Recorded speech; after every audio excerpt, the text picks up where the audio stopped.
Hello दोस्तों, चीनी यानी शुगर हम लोग रोज खाते हैं, फिर चाहे चाय कॉफी में हो या मिठाइयों में। पर क्या आपने कभी सोचा है कि आखिर दानेदार सफेद चीनी किस चीज से बनती है और फैक्ट्री में से कैसे बनाते हैं? तो चलिए जानते हैं इस कमाल की वीडियो में कि चीनी यानी शुगर कैसे बनती है। इसलिए वीडियो को बिना स्किप किए एंड तक जरूर देखना।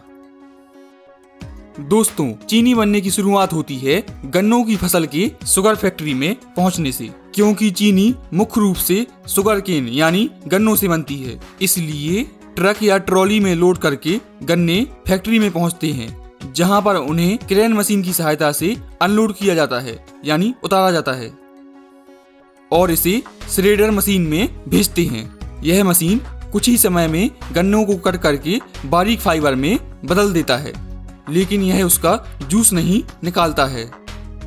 अब जो फाइबर हमें मिला है, इस फाइबर को लाइन से एक के बाद एक लगे रोलर मिल के बीच में से गुजारते हैं, जिससे फाइबर में मौजूद एक एक बूंद जूस को निकाल लिया जाता है। 2-3 रोलर से गुजरने के बाद इसमें गर्म पानी डालकर फिर से रोलर के बीच में से गुजारते हैं। इस तरह से 99% तक जूस निकल जाता है। अब इस फाइबर को मशीन की सहायता से छानकर अलग कर लेते हैं, जिसे बगैस कहते हैं। लेकिन यह बगैस वेस्ट नहीं होता, बल्कि इसे जलाकर ही फैक्ट्री की सारी ऊर्जा और बिजली बनाई जाती है। इस तरह से फैक्ट्री ऊर्जा के लिए आत्मनिर्भर हो जाती है। अब इस प्रोसेस से निकले जूस को छानकर बड़े बड़े टैंकों में इकट्ठा कर लेते हैं, जिसे हम रॉ जूस कहते हैं। अब इस रॉ जूस को लैब टेस्ट के लिए भेजते हैं, जहां पर उसका केमिकल कंपोजिशन और शुगर कंटेंट चेक किया जाता है। लैब टेस्ट के बाद जूस को रिएक्शन टैंक में भेजते हैं, जहां पर इसमें जरूरत के अनुसार लाइम यानी चूना डालते हैं और साथ साथ सल्फर गैस भी छोड़ते हैं। इन सब को फिर मशीन की सहायता से 5-6 घंटों के लिए मिलाया जाता है। इस दौरान ब्लीचिंग और एल्कलाइजेशन की प्रोसेस होती है, जहां से फिर इसे क्लेरिफायर टैंक में भेजते हैं। वहां पर इसे टैंक में भरकर छोड़ देते हैं और कुछ समय बाद सारा कीचड़ नीचे बैठ जाता है सेडिमेंट के रूप में और साफ पीला जूस ऊपर रह जाता है। अब इस साफ जूस को कचरे से अलग करके एवेपोरेटर्स में भेजते हैं। एवेपोरेटर्स में जूस को तब तक उबाला जाता है जब तक यह एक गाढ़े सिरप में ना बदल जाए।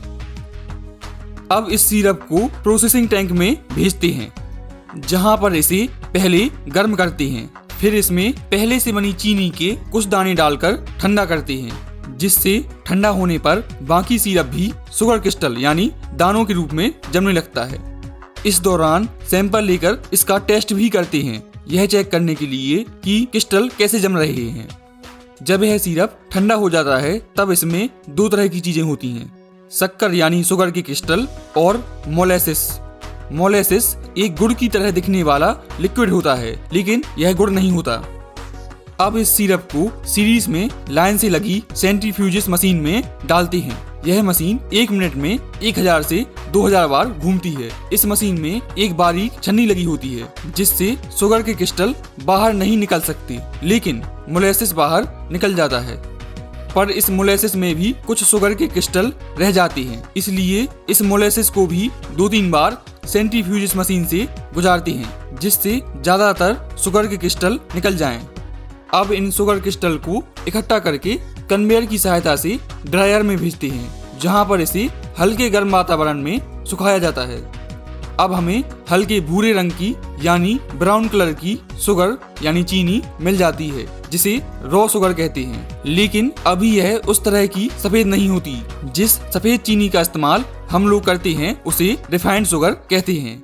रॉ शुगर से रिफाइंड शुगर बनाने के लिए रॉ शुगर को डिस्टिल्ड वाटर यानी पानी में अच्छी तरह से घोल लेते हैं, ताकि सारे क्रिस्टल अच्छे से घुल जाएं। फिर उसे सैंड एंड ग्रेवल फिल्टर से गुजारते हैं, जो इसमें मौजूद रेत और कंकड़ आदि को छानकर अलग कर देता है।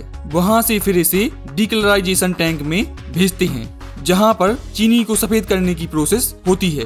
भारत में इस प्रोसेस के लिए ज्यादातर सल्फर डाइऑक्साइड गैस का इस्तेमाल होता है या फिर एक्टिवेटेड कार्बन का उपयोग करते हैं। लेकिन यूएस जैसे कई देशों में बोन चार का उपयोग करते हैं, जो कि पशुओं की हड्डियों से बनता है। इसलिए भारत में मिलने वाली ज्यादातर शुगर डबल सल्फेटेशन मेथड के द्वारा साफ की जाती है, जो कि एक सस्ता और शाकाहारी तरीका है चीनी को सफेद करने का। पर इस वजह से कुछ सल्फर चीनी में रह जाती है, जो स्वास्थ्य के लिए नुकसानदायक होती है। इसलिए आपने सल्फर फ्री शुगर के बारे में सुना होगा, जो कि एक्टिवेटेड कार्बन या फिर बोन चार के द्वारा बनाई जाती है।